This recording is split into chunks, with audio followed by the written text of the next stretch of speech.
पिछले स्लाइड में हमने देखा था कि हिस्टोरिकल बैकग्राउंड क्या रहा है इस मिनिमम मैरिज एज को लेके।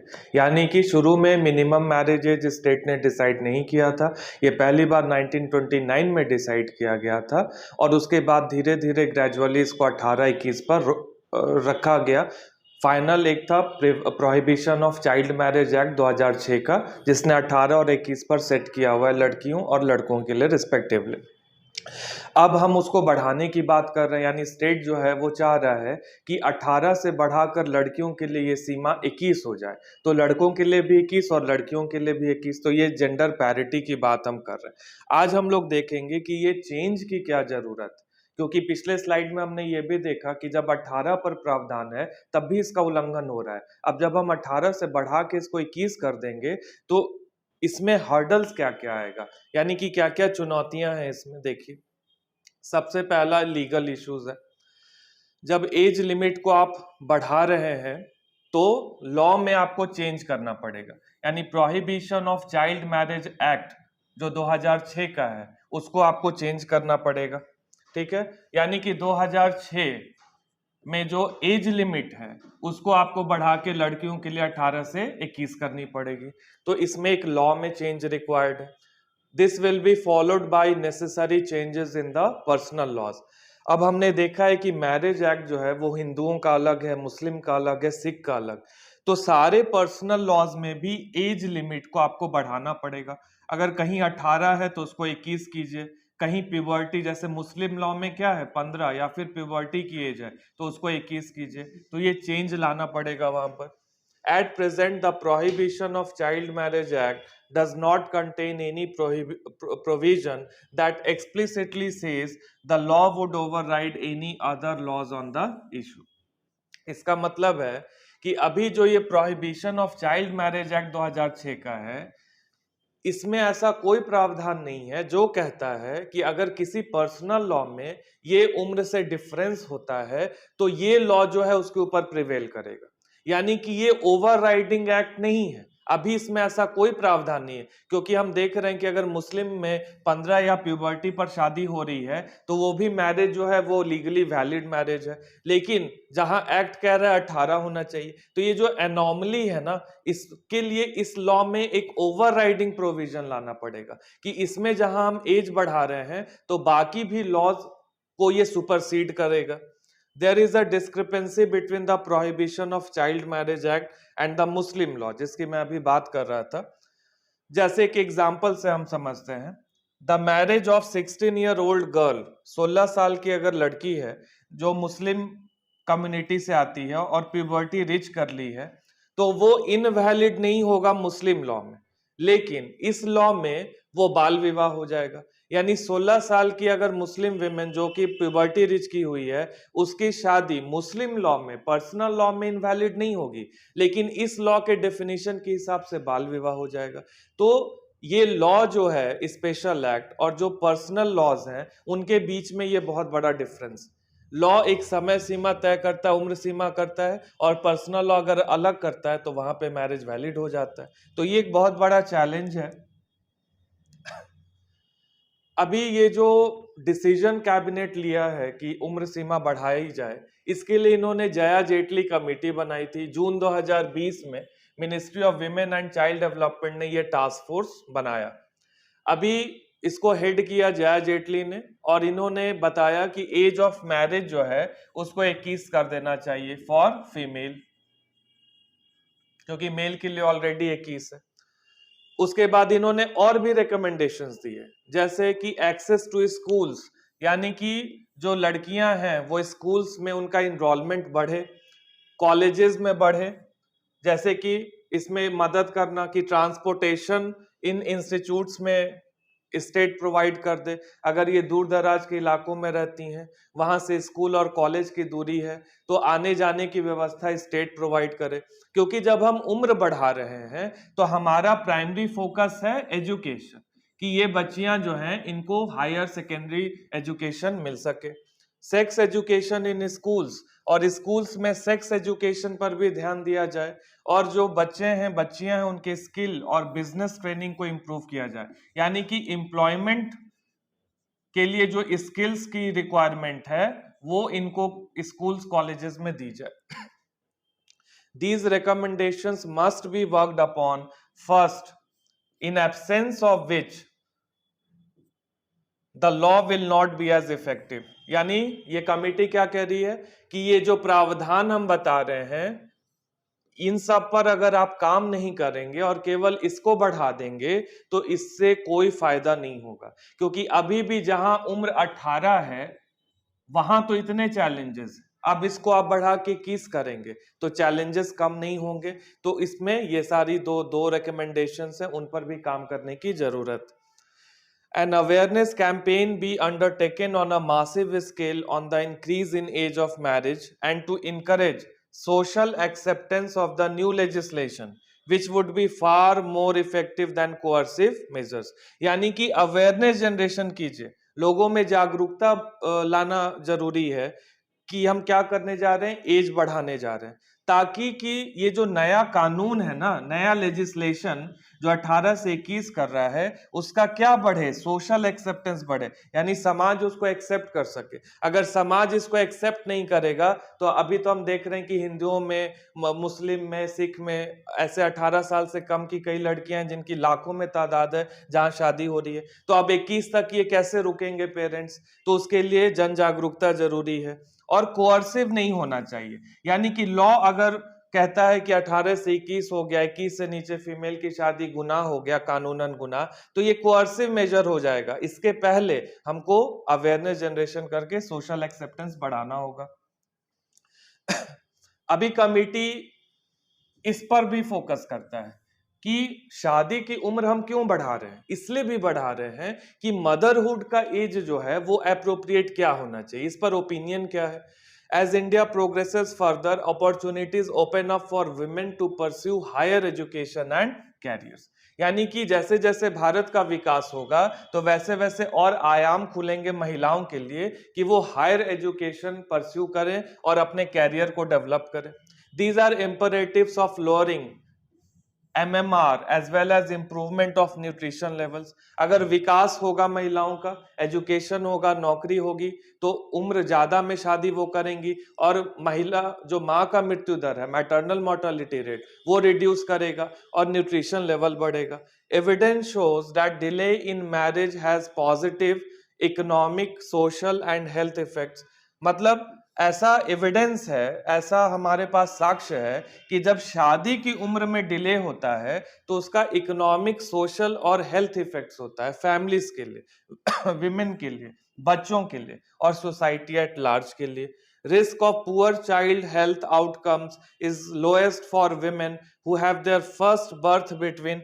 अगर देखिए महिला का पहला डिलीवरी बच्चे का 27 से 29 के बीच में हो तो बच्चा जो होता है वो स्वस्थ माना जाता है। ब्रॉड रेंज इस मदरहुड के लिए रखा गया है 21 से 35। यानी कि इस एज गैप में जब महिला जो है इस एज ग्रुप में बच्चा डिलीवर करती हैं, डिलीवरी होती है, तो उस समय जच्चा और बच्चा दोनों स्वस्थ होता है। तो ये मेडिकल एविडेंस है हमारे सामने। यानी हर आंकड़ा ये कह रहा है कि 21 से पहले शादी की कोई आवश्यकता नहीं है।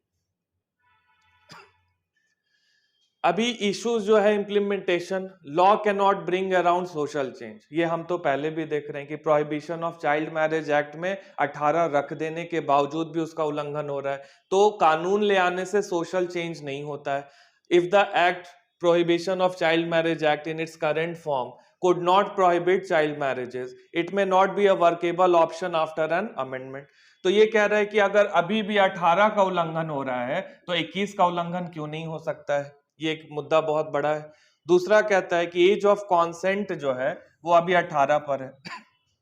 ये 2013 में डिसाइड किया गया कि 18 साल की महिला जो है वो कॉन्सेंशुअल सेक्स अलाउ कर सकती है पार्टनर के साथ। तो जब एज ऑफ कॉन्सेंट 18 है और मैरिजेबल एज हम 21 बढ़ाएंगे तो इस बीच में क्या दिक्कत होगी।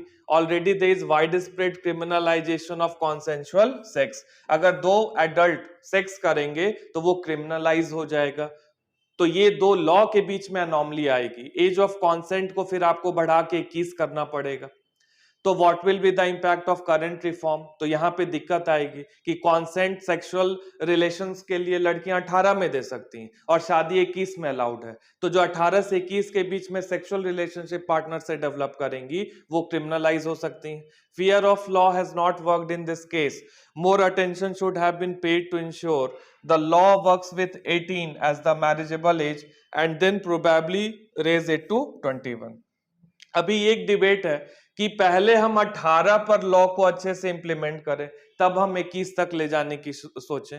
N increase in the marriage age of women could give rise to more cases of elopement, यानी अपने पार्टनर के साथ भागने वाला जो केस आता है जहां फैमिली एफआईआर रजिस्टर करती है, तो वो बढ़ सकता है, क्योंकि 18 में भी जब लड़कियां भाग के शादी कर ले रही हैं तो 21 तक अगर ये डिसीजन लेना है किसी भी लड़की को तो मुश्किल हो जाएगा, उनको इलोपमेंट जो है वो बढ़ सकता है। तो यहाँ पर इम्प्लीमेंटेशन के इश्यूज है कि लॉ जो अभी प्रावधान है वो काम नहीं कर पा रहा है ठीक से, तो आप 21 कर दोगे तो फिर और उसको दिक्कत होगी इम्प्लीमेंट करने में। कानून का जो डर है वो अभी लोगों में नहीं है और इलोपमेंट जैसे केसेस देखने को मिलते हैं ये प्रेजेंट प्रावधान में। Concerns need to be resolve, जो चिंताएं हैं अब उनको दूर करना जरूरी है। तो फोकस कहाँ होना चाहिए हमारा? Sex education. ये जया जेटली कमेटी ने भी रिकमेंडेशन दिया है कि सेक्स एजुकेशन स्कूल्स में कीजिए, सेक्स काउंसलिंग कीजिए instead of adopting a judgmental view of sex. यानी कि जो यंग माइंड्स हैं उनको सारे सेक्सुअल एस्पेक्ट्स के प्रति अवेयरनेस हो, और जब ये हो पाएगा स्कूल कॉलेजेस में तभी हम इस कानून को अच्छे से इंप्लीमेंट होते हुए देख पाएंगे। अभी क्या है, चाइल्ड मैरिज जो है वो वॉइडेबल है। अब देखिए वॉइडेबल का मतलब क्या है कि लॉ में अगर ये चैलेंज हो जा रहा है, जैसे prohibition of child marriage act जो है वो कानून कहता है कि जब तक कि मैरिज चैलेंज ना कर दे, यानी and not void by default, meaning such unions are not considered void unless the partners involve challenging. मतलब कि क्या कि 18 से कम की अगर किसी लड़की का शादी हो जाए अभी इस कानून के अंदर और 21 का लड़का है और लड़की मान लीजिए जो है 17 की, तो ये लड़की को चैलेंज करना पड़ेगा तभी ये लॉ जो होगा वो वॉइड डिक्लेयर होगा। यानी ऑटोमेटिकली अगर बाल विवाह हो रहा है तो वो वॉइड डिक्लेयर नहीं होगा, बल्कि जब तक दोनों में से एक पार्टनर चैलेंज ना करते तब तक नहीं हो सकता है। तो marriages under the age of 21 should not be made void immediately, यानी कि 21 के अंदर की जो शादी है, मान लीजिए हम तुरंत कानून में चेंज कर देते हैं, 18 से 21 कर देते हैं और कहते हैं कि 21 से कम की जितनी महिलाएं हैं सबकी शादी क्या हो गई, वॉइड हो गई, तो वो भी उचित नहीं होगा। It can not be expected that a legislation is brought in और इमीडिएटली जो है वो सोशल एटीट्यूड बदल जाए, क्योंकि हम तो ये देख ही रहे हैं कि सोशल अवेयरनेस की जरूरत, कितना ज्यादा लोगों को ये समझाने की जरूरत है कि बाल विवाह एक कानूनन अपराध है, एक सामाजिक अपराध है। तो अभी हम सीधे कह दें कि 21 से नीचे जितनी शादी है सब अवैध, तो उसमें भी बहुत दिक्कत होगी। यहाँ पे हम कर्नाटका मॉडल देख सकते हैं। 2017 में कर्नाटका ने कहा कि prohibition of child marriage act 2016 हम पास कर रहे हैं, declaring all marriages between minors void ab initio. यानी यहाँ पे जो हम पॉइंट देख रहे थे कि ये prevention of child marriage act की कमी है कि जब तक कि एक जो बाल विवाह में एक पार्टनर इन्वॉल्व है वो चैलेंज नहीं कर रहा है, शादी इनवैलिड नहीं हो रही है। तो कर्नाटका ने अपने यहाँ क्या कहा, अपने यहाँ अमेंडमेंट लेके आया और कहा कि हमारे यहाँ क्या होगा कि जो भी 18 से कम की लड़कियों की शादी हुई है और 21 से कम पुरुष इन्वॉल्व है शादी में, एब इनिशियो, मतलब कि उनकी शादी जो है from the beginning invalid declare हो जाएगा, वॉइड डिक्लेयर हो जाएगा, जो कि अभी का कानून नहीं कर पाता जब तक उसको कोर्ट में चैलेंज नहीं कर दिया जाए। तो ये प्रावधान जो है, ये कर्नाटका का मॉडल अच्छा काम कर रहा है जो 18 और 21 से कम की शादियों को वॉइड डिक्लेयर करता है। अब 21 से 18 का भी आर्गुमेंट चलता है कि जो पुरुषों का एज है उसको 21 से 18 कर दिया जाए रादर देन कि महिलाओं का एज 18 से 21 किया जाए। ये इसके फेवर में देखिए आर्गुमेंट क्या है। The law commission in 2008 had recommended a uniform age of marriage for boys and girls at 18 years.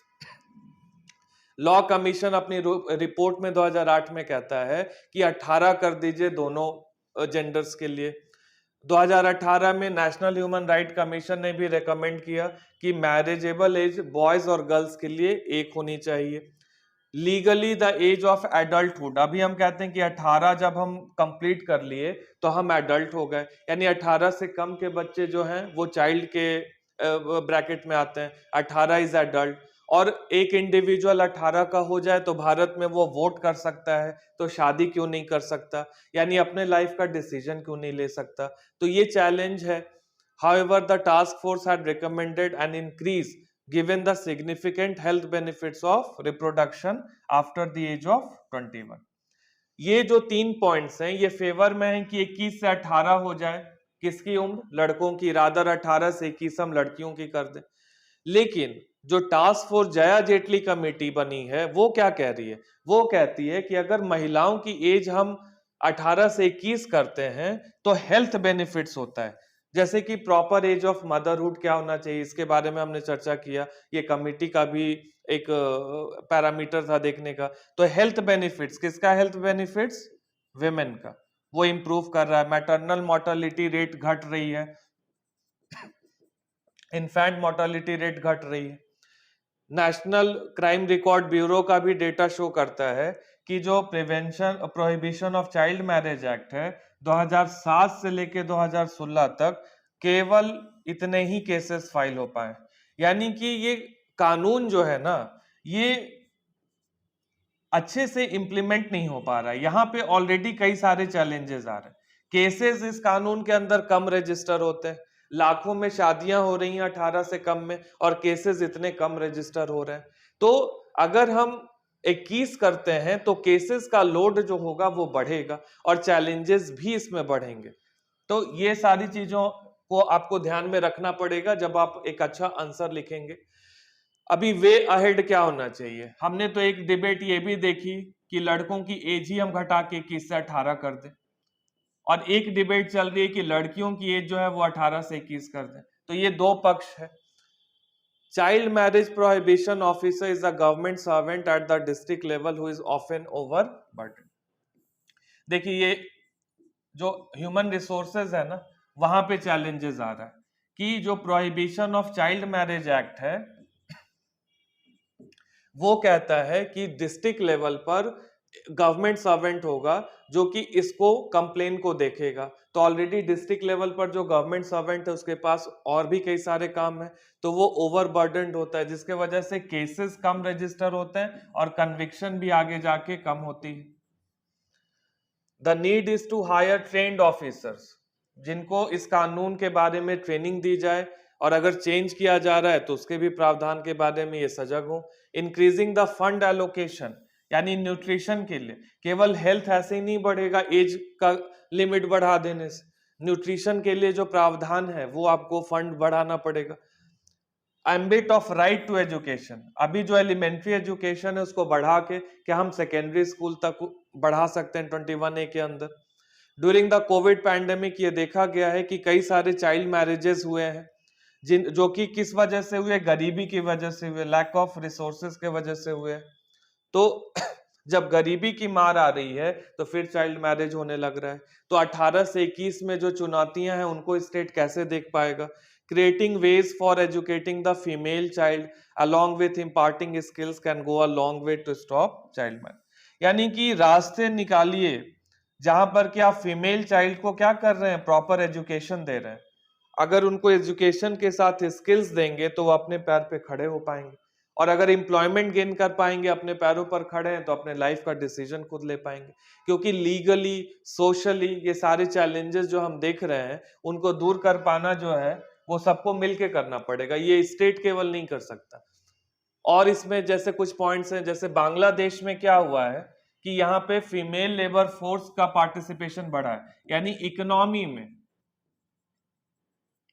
Female का पार्टिसिपेशन बढ़ा है, क्योंकि वहां टेक्सटाइल जो बिजनेस है वो बहुत थ्राइव कर रहा है। तो इस तरह का कोई मॉडल अपने देश के लिए जहां फीमेल को हम लोग रोजगार से जोड़ पाए, क्योंकि 18 से 21 करके जब हम हायर एजुकेशन इम्पार्ट कर रहे हैं तो इनके लिए जॉब्स भी क्रिएट करना पड़ेगा। ये जॉबलेस ग्रोथ नहीं होना चाहिए। Apart from the stringent application of laws, dedicated for children, जैसे कि चाइल्ड लेबर प्रोहिबिशन एक्ट का पालन हो, जुवेनाइल जस्टिस एक्ट का पालन हो, प्रोटेक्शन ऑफ चिल्ड्रन पॉक्सो का पालन हो, अदर कानून जो हैं बच्चों के लिए उन सब का पालन हो, तब जाके ये 18 से 21 का पालन हो पाएगा। भारतीय संविधान वेलफेयर स्टेट स्टैब्लिश करता है। वेलफेयर स्टेट क्यों स्टैब्लिश करता है? ताकि ये अपने बच्चों को प्रोटेक्ट कर सके, अपने सिटीजन्स को प्रोटेक्ट कर सके, उनके वेलफेयर के लिए काम कर सके, सोशियो इकोनॉमिक डेमोक्रेसी को प्रमोट कर सके। अगर बच्चों को प्रोटेक्ट कर पाएगा स्टेट, तो ही बच्चे अपना बचपन एंजॉय कर पाएंगे और रिस्पॉन्सिबल सिटीजन्स आगे जाके बन पाएंगे। तो ये पूरे एनालिसिस का जो हमारा ऑब्जेक्टिव था वो ये था कि अलग अलग एस्पेक्ट के साथ आपको अवेयर करवाना, डिबेट का दोनों पक्ष देखना कि 18 से 21 की जो डिबेट है और 21 से कहीं 18 की जो बात की जाती है, तो इसके फॉर में क्या पॉइंट्स है और इसके फॉर में क्या पॉइंट्स है और दोनों के अगेंस्ट क्या पॉइंट्स, और ये पूरी डिबेट के बाद आपका स्टैंड क्या होगा, ये आपका खुद का पर्सनल चॉइस। इसमें कोई एक ऑप्शन नहीं है जहां पे सेफ साइड है। अगर आप ये प्रमोट इसको ये करते हैं, सपोर्ट करते हैं 18 से 21 को, तो जो फॉर के पॉइंट्स हैं, चैलेंजेस हैं, वो लिखना पड़ेगा। और इसके साथ ही आपको ये भी बताना पड़ेगा कि एक दो कमिटी का रिकमेंडेशंस ये भी रहा है, क्योंकि 18 जो है वोटिंग एज है, तो एडल्टहुड की एज है, तो डिसीजन क्यों नहीं ले सकती लड़की 18 में। एज ऑफ कॉन्सेंट भी जो है वो अभी 18 पर ही है।